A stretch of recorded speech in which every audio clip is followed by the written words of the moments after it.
Es bueno, hermano, estar conectado. ¿Usted sabe por qué?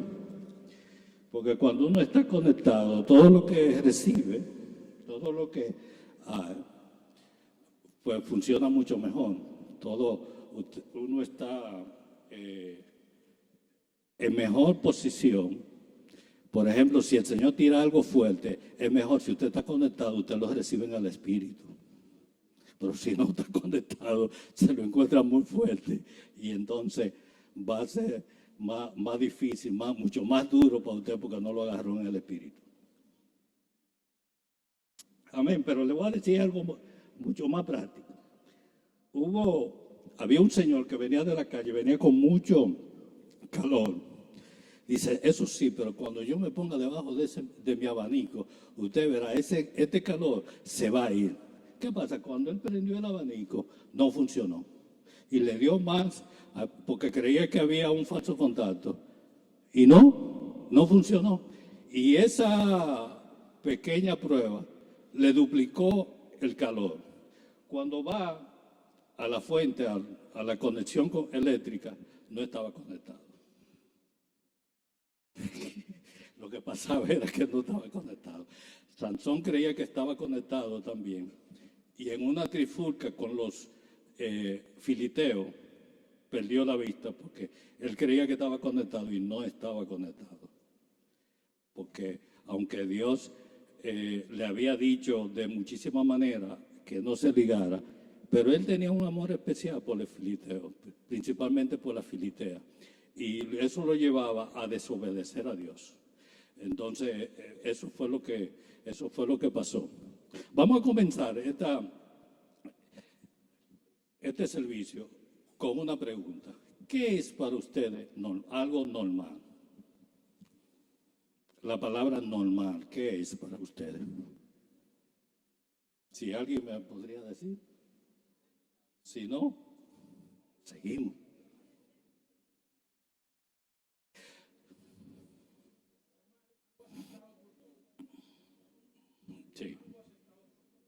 Sí, puede. Una norma. Perfecto. Así es. Yo había querido venir y hablar de finanzas, como es el área que trabajo, para que inducirlo a que tuvieran una planificación de finanzas durante este año 2018, pero no recibí confirmación de eso. Y como el Señor fue que me mandó aquí, Él me mandó a que hablara de esto. Y la primera palabra que yo recibí fue algo normal. ¿Qué es normal? Lo normal es una persona o cosa que se ajusta a una regla. A una regla o norma que puede ser también una característica habitual o corriente que realmente se pone sin exceder ni tampoco adolecer. Normal, habitual, ajustarse a normas normales con características habituales, corrientes, sin exceder ni adolecer. Ustedes lo van a recibir mejor, lo van a percibir mejor cuando yo se lo diga de esta manera. Por ejemplo, yo puedo decir, ¿verdad? El pastor y la hermana Angélica usan un lenguaje normal. Yo lo que le estoy queriendo decir es que ellos no usan muchos recursos lingüísticos, excesivos recursos lingüísticos para ellos hablar y dar sus mensajes. Eso, por ejemplo, yo puedo decir también, esa niña tiene un tamaño normal para su edad. ¿Se entiende, verdad? Ok. Entonces, lo normal puede ser de dos maneras. Puede ser habitual o puede ser también natural. Es habitual cuando se hace o se repite varias veces de una manera como hábito, con frecuencia. Se hace o se repite con frecuencia. Eso es habitual. También habitual puede ser cuando es predecible, lógico o razonable. Y natural, podemos decir, por ejemplo, el sentimiento de una madre. El sentimiento de una madre es único. No es un sentimiento. Como una madre, eso es algo natural. Aunque usted lo encuentre excesivo en algún momento, pero es un sentimiento normal. Ese sentimiento de una madre, eso lo podríamos considerar como un sentimiento normal. Ahora, si yo estuviera hablándole a ustedes de un cristiano normal, ¿qué ustedes me dirían?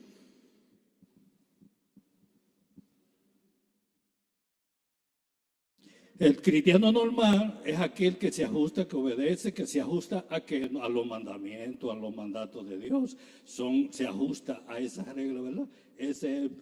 A la ley de Dios, se ajusta a todo lo que son los decretos y los mandamientos de Dios. ¿Verdad? Eso es, si estuviéramos hablando de cristianos, eso es lo que entendemos, que es un cristiano normal, aquel que sigue y que se ajusta a lo que es la palabra de Dios. Amén. Entonces, vamos a la palabra. La palabra que vamos a tener hoy está en Santiago 4, comenzando en el versículo 1 hasta el 10. Dice lo siguiente: ¿de dónde vienen las guerras y los pleitos entre vosotros? ¿No es de vuestras pasiones, las cuales se combaten en nuestros miembros? Codiciáis y no tenéis, matáis y ardéis en envidia y no podéis alcanzar, combatís y luchar, pero no tenéis lo que deseáis, porque no pedís. Amén. Pedís y no recibís, porque pedís mal para gastar en vuestro deleite. Oh, almas adúlteras, ¿no sabéis que la amistad con el mundo es enemistad contra Dios? Cualquiera, pues, que quiera ser amigo del mundo, se constituye en enemigo de Dios. ¿O pensáis que las Escrituras dicen en vano, el Espíritu que Él ha hecho morar en nosotros nos anhela celosamente? Pero Él da una mayor gracia. Por esto dice, Dios resiste a los soberbios y da gracias a los humildes. Someteos pues a Dios y resistid al diablo y huirá de vosotros. Acercaos a Dios y Él se acercará a vosotros. Pecadores, limpiad las manos, y vosotros, los de doble ánimo, purificad vuestros corazones. Afligíos y lamentad, llorad. Vuestra risa se convierte en lloro y vuestro gozo en tristeza. Humillaos delante del Señor y Él os exaltará. Gloria a Dios. Hasta aquí estamos. Y lo primero que vamos es con un razonamiento que comienza esta lectura. ¿De dónde vienen los pleitos y las guerras? El mundo, hermano, está en guerra actualmente. Ustedes oyen hablar de guerra por todas partes, y si no preparándose. Todos los días yo veo una nación tipo Rusia, veo a los norcoreanos que sacan un armamento y metiendo miedo y que van a usar para la guerra. Pero el mundo, Palestina y el mundo entero está en guerra. Estados Unidos ahora mismo yo creo que tiene guerra a donde quiera que haya conflicto. Tiene tropas, mejor dicho. Está en todos los sitios ahora mismo. Hay guerra o se están preparando para una guerra. Lo que quieren es pleito. De manera, hermano, que estamos viendo las señales del fin en estos tiempos. Por otro lado, tenemos terremotos, temblores de tierra, tsunami, volcanes activados, volcanes que estaban inactivos hace mucho tiempo. También, ahora lo hemos visto que se han activado fenómenos naturales como la niña, el niño, tormenta tanto de frío como de calor.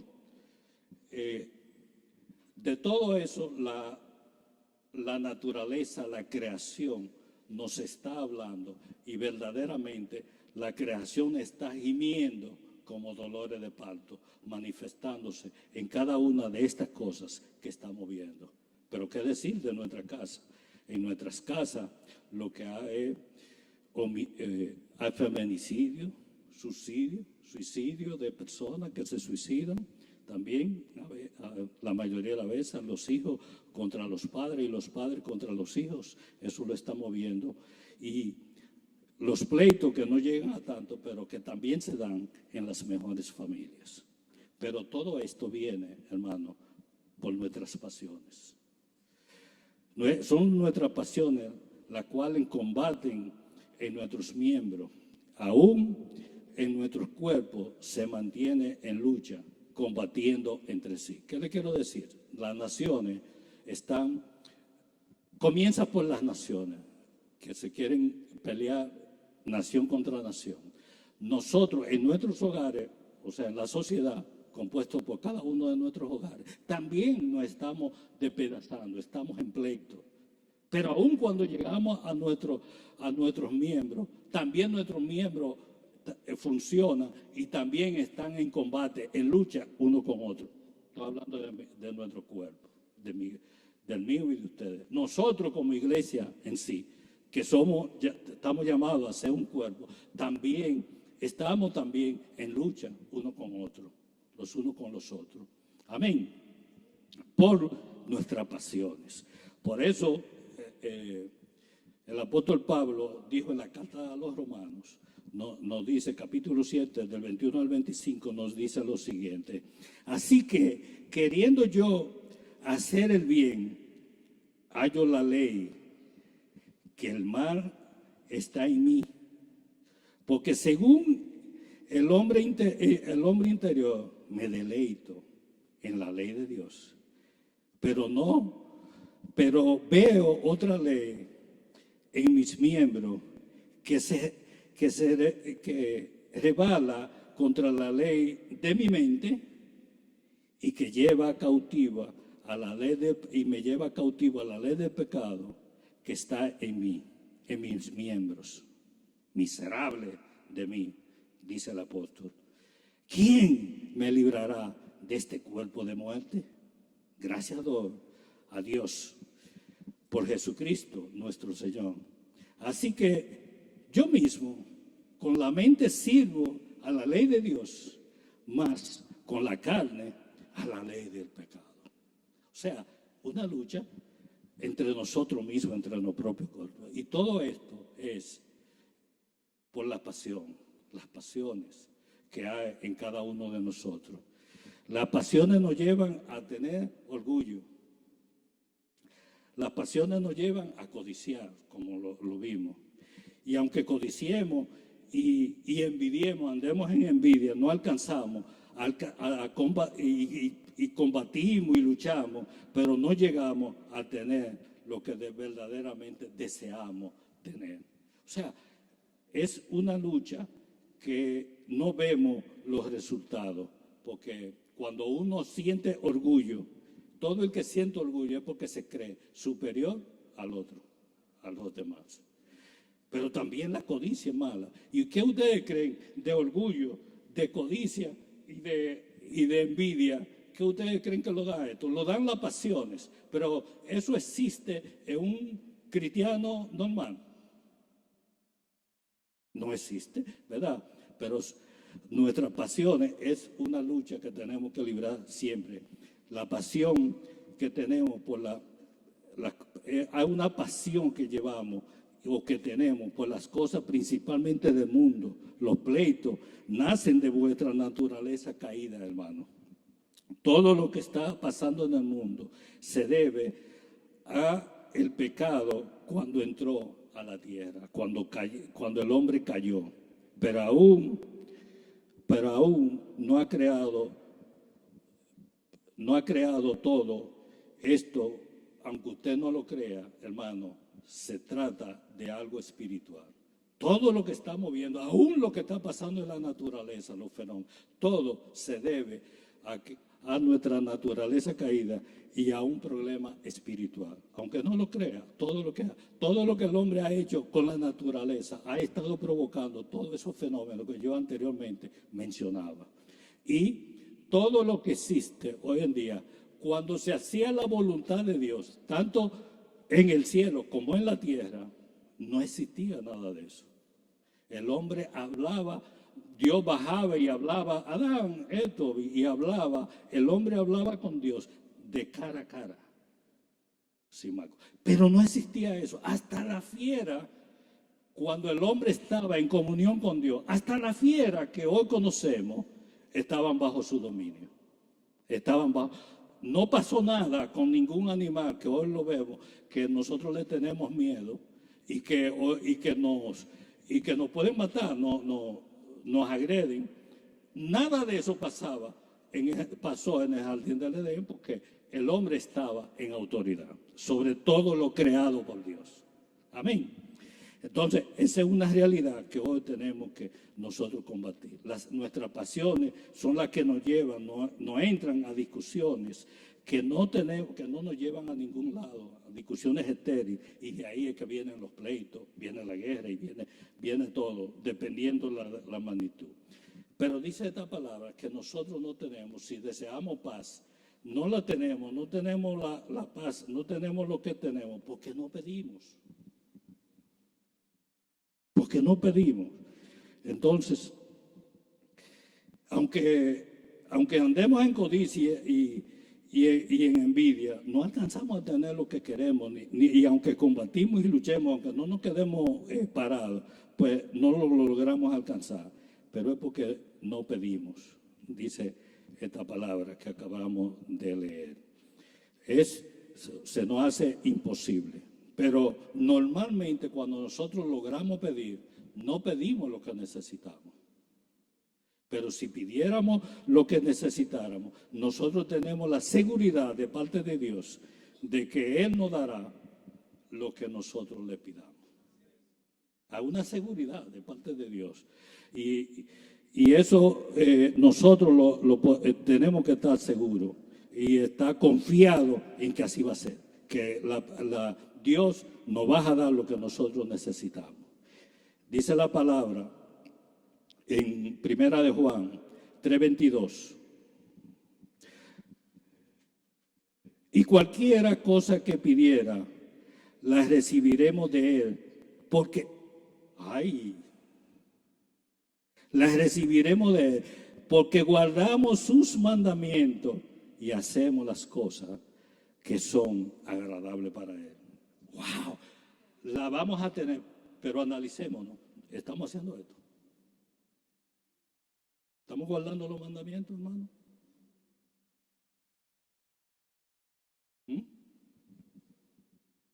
Un cristiano normal lo haría.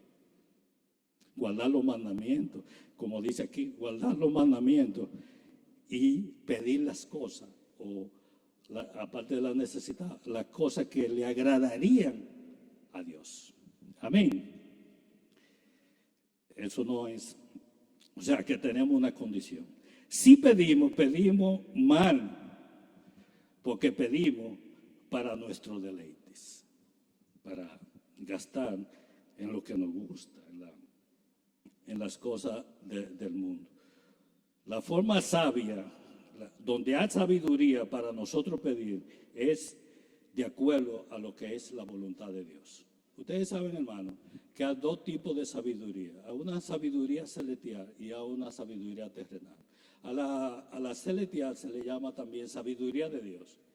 Y a la terrenal se le llama también sabiduría de hombre. ¿Cierto?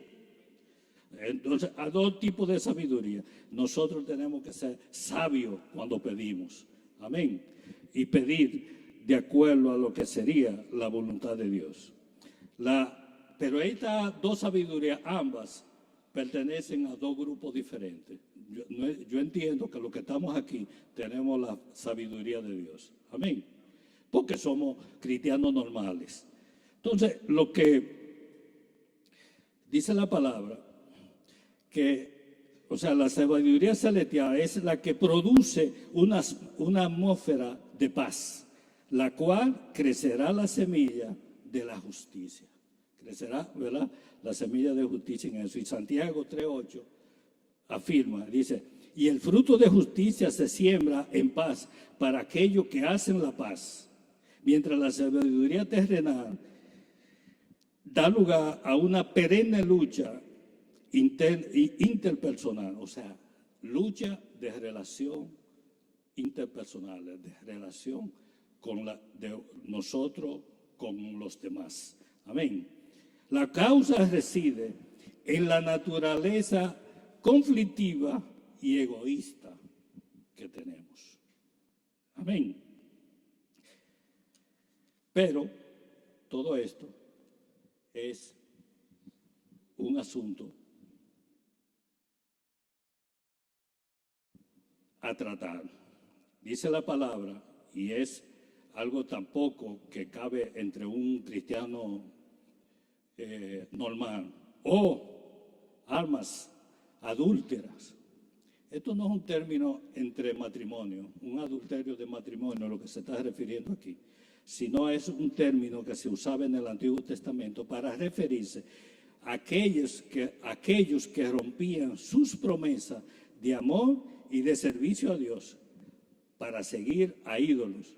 Ídolo puede ser cualquiera, no nos imaginemos nosotros las imágenes, ¿verdad? Solamente ídolo puede ser, en el caso de uno, puede ser cualquier cosa. Para seguir a ídolo, algo ilícito en complicidad con el mundo y que produce un alejamiento o una hostilidad hacia Dios. O sea, no solamente nos alejamos, sino que le somos hostil a Dios, ¿verdad?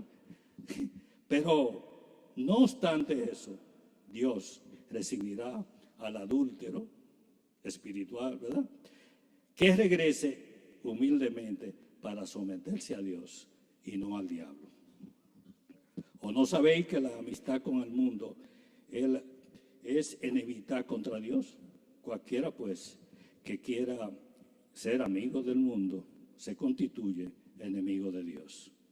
Y aquí está el consejo en Primera de Juan 2, del 15 al 17. No améis al mundo, ni las cosas que están en el mundo. Si alguno ama al mundo, el amor del Padre no está en él. Porque todo lo que hay en el mundo, los deseos de la carne, los deseos de los ojos y la vanagloria de la vida, no provienen del Padre, sino del mundo. Y el mundo pasa y sus deseos, pero el que hace la voluntad de Dios permanece para siempre. O no pensar que las Escrituras dicen en vano, el Espíritu que Él ha hecho morar en nosotros nos anhela celosamente. Por eso resistía a los soberbios. La soberbia regularmente viene con gente también orgullosa y que se creen que tienen, gente de poder económico también, regularmente. Pero tenemos un remedio. Tenemos un remedio. La humildad es la cura para todo lo mundano que nosotros traemos. Si nosotros nos comportamos con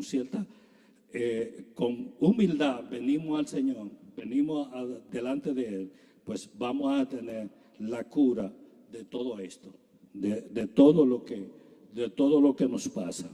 De manera que si andamos en pecado, andamos en el mundo, estamos sueltos, mi consejo es que nos acerquemos a Dios y que Él se acercará a nosotros. Dice la palabra que Dios se mantiene tan cerca de uno que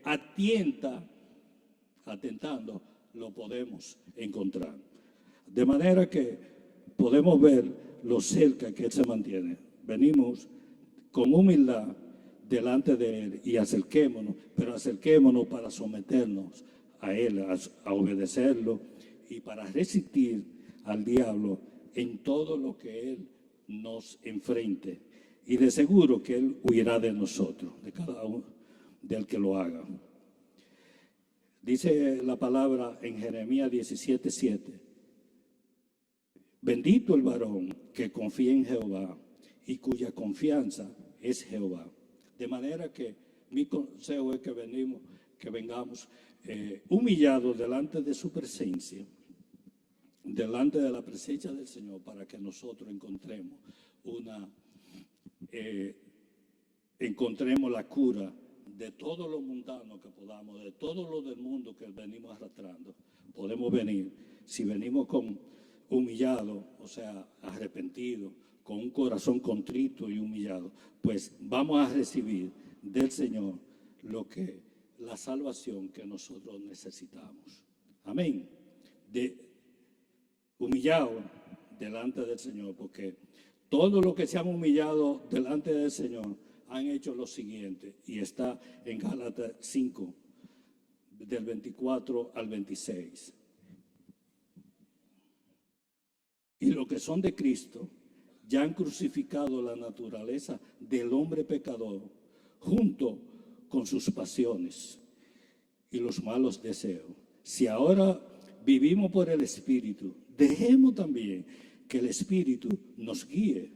No seamos orgullosos, ni sembremos rivalidad y envidias entre vosotros. Amén. Porque el pecado, hermano, no es solamente cometer malas acciones, sino también dejar de hacer lo que es la voluntad de Dios. Eso también. O sea, y alejarnos de Él. Acercaos, pues, hermanos, a la presencia de Dios. Y sobre todo, si andamos en pecado, si hemos estado en pecado, pues debemos de limpiar nuestras manos, como nos aconsejó la palabra que leímos. Ser limpio delante de Él, conforme a la justicia de Dios. En definitiva, David dijo: dichoso aquellos a quienes Dios perdona sus maldades y pasa por alto sus pecados. Dichoso el hombre a quien el Señor no toma en cuenta su pecado. Pero ahora no jactéis en vuestra soberbia. Toda jactancia semejante es mala. La palabra de Dios nos advierte que no nos exaltemos, que no estemos jactándonos, ni estemos sobrevaluándonos, ¿verdad? Sino nos advierte que no nos exaltemos, porque si nosotros nos exaltamos a nosotros mismos, ello dará lugar a una desafortunada caída. Pero si nos humillamos a nosotros mismos, esto nos exaltará en el mundo, en este mundo y en el venidero también. Amén. Y no sea una persona de doble ánimo, porque un cristiano normal tampoco es una persona de doble ánimo. De manera que tenemos que librarnos y tratar. A mí esta parte me tocó mucho con el mensaje del domingo del pastor, cuando hablaba de los tibios de la Odisea. Esta parte que ya yo había trabajado, y lo que lo representé como una parte, como gentes de doble ánimo. También estaban los de Antioquía también, que cambiaban rápido de parecer, de una manera u otra, rápidamente cambiaban. Esos son personas de doble ánimo, gente que son lo que ahora son y ahorita no son, que cambian bastante rápido en su accionar de cada uno de ellos. Amén. La palabra aconseja a la persona de doble ánimo que se purifique sus corazones, y que se aflijan y lamentar y llorar, porque vuestra risa se convierte en lloro y vuestro gozo en tristeza. De manera que eso es algo para nosotros meditar conforme a este consejo que nos da la palabra, que se purifique. Si acaso tenemos entre nosotros personas de doble ánimo, debe purificarse vuestros corazones porque serán afligidos.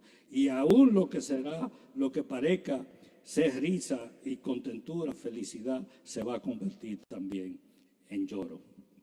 La persona de doble ánimo es aquella persona que intenta aferrarse a Dios y al mundo al mismo tiempo. Dice Santiago 1:8, el hombre de doble ánimo es inconstante en todos sus caminos. O sea, que usted no puede confiar, no puede poner su confianza porque es inconstante. De manera, hermanos, que ni de doble ánimo ni nos exaltemos nosotros mismos, sino que humillados para que sea Dios el que nos exalte a nosotros. Exaltar quiere decir, literalmente, quiere decir alzar o levantar, ¿verdad? Pero cuando hablamos de privilegios espirituales dados a una persona o a una ciudad, porque puede ser a una persona o a una ciudad, cuando hablamos de esos beneficios espirituales, entonces no lo vemos de esa manera como levantarse y también como alzarse. Por ejemplo, cuando Jesús nació, el ángel le dijo a María, no temas, porque traigo noticia de gran gozo para la ciudad. O sea, el nacimiento de Jesús iba a ser de gran gozo para todo el mundo. Amén. Y así fue. También cuando Asa estaba haciendo la reforma, porque fue muchas de las tantas veces que Israel se desvió de Dios, en una llegó Asa y comenzó a hacer una reforma. Y entonces no había sacerdote y no había nadie, pero vino el Espíritu de Dios sobre Azarías, un hijo de Obed, con una palabra hacia Asa. Y le dijo, eso está en Segunda de Crónicas 15, los primeros 2 versículos. Le dice lo siguiente, Asa, quiero que déjeme leerlo para que... Asa, oíme, le dijo, Asa y toda Judá y Benjamín, o sea, las 2 tribus que estaban juntas, pues se había dividido el reino. 10:2. Jehová estará con vosotros, si vosotros estaréis con él. Y si le buscareis, será hallado de vosotros. Mas si lo dejareis, él también os dejará. De manera, como estaba hablando aquí, si me buscan, pues me vas a encontrar. Pero si no, si se alejan de mí, yo también me alejaré de ustedes. La regla de oro. Y con estas 2 cosas termino, como consejo, hermano, que no lo debe de hacer un cristiano normal. Lo primero que le voy a decir es que no juzgue al otro hermano. No se juzguen uno con otro. Aquel que juzga a otro para condenarlo es culpable de asumir las prerrogativas que solo a Dios le pertenecen.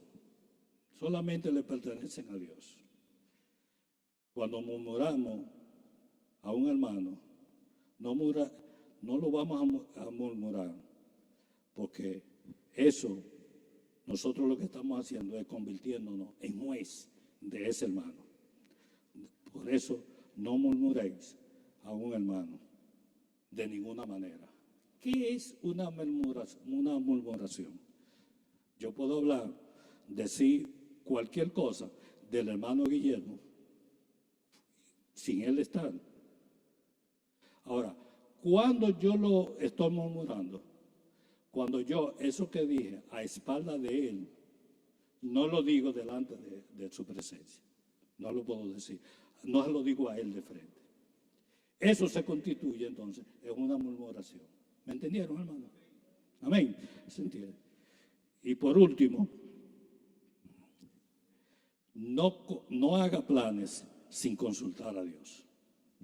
Ninguno, un cristiano normal no hace planes sin consultar a Dios.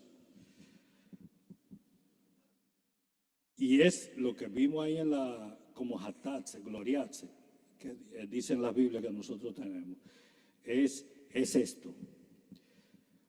Esto constituye, o sea, hacer planes sin la voluntad de Dios, sin contar ni ponérselo delante a Dios. Es una clara señal de sostener tratos mundanos. Es hacer planes sin consultar a Dios. Esto es lo que realmente es hacer planes sin consultar a Dios. Tal acción es una jactancia, es decir, presumir que uno mismo y no Dios tiene el control de las circunstancias. O sea, es quitarle también la prerrogativa de Dios. Que nosotros tenemos, es nosotros, no Dios, que tiene el control de las circunstancias que nos rodean en la vida.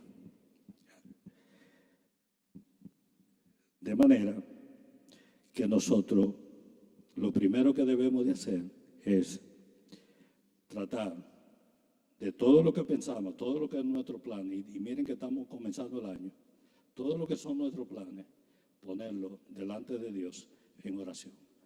Amén. Cuando no sabéis lo que será mañana, o sea, no lo sabemos lo que va a hacer mañana, dice la palabra en Santiago 4, la misma lectura que leímos, del 14 al 17, dice, cuando no sabéis lo que será mañana, porque ¿qué es vuestra vida? Ciertamente es neblina que se separa, que se aparece por un poco de tiempo y luego se desvanece. O sea, que la vida de nosotros es algo así mismo, como una neblina que aparece y desaparece. Es algo efímero, es algo así que no tenemos el control. Se desvanece. En lugar del cual deberíamos decir, si el Señor quiere, viviremos y haremos esto o aquello, dependiendo cuáles sean nuestros planes, y entonces ponérselo delante de Él sin ningún tipo de jactancia, delante de Él. Amén. Padre, te damos gracias. Bendecimos tu nombre esta noche, Señor. Gracias por esta palabra. Ayúdanos, Señor, a nosotros ser cristianos normales, que podamos llevar nuestras vidas, Señor, conforme a lo que son tus mandamientos, a lo que son tus ordenanzas, a lo que son, oh Dios, todas y cada una de las cosas que tú tienes para cada uno de nosotros. A cada uno de nosotros tú no tienes un mensaje, una actividad, o tú no has puesto a un servicio específico. Ayúdanos a no dejarnos de llevar de las pasiones, a no tener orgullo, a no ser envidiosos ni codiciosos, Señor, porque todas esas cosas vienen del mundo, vienen de la vanagloria del mundo, Señor, y no nos hace ser un cristiano genuino, ni tampoco un cristiano con tus normas, Señor, un cristiano normal. Ayúdanos a andar por el centro, Señor, a nosotros poder servirte, a no murmurar a nuestros hermanos y sobre todo venir humillado delante de tu presencia, Señor, a pedirte perdón y humillarnos delante de ti, oh Dios, y dejar atrás todo lo que fue del mundo, el mundo y todo lo que son los deseos, tanto de mi carne como de mis ojos, Señor, toda vanagloria, Señor, dejarla detrás para comenzar a servirte a ti y someternos a tu grandísima y amable, bondadosa, Señor, y sobre todo misericordiosa presencia, Señor. En el nombre de Jesús. Amén.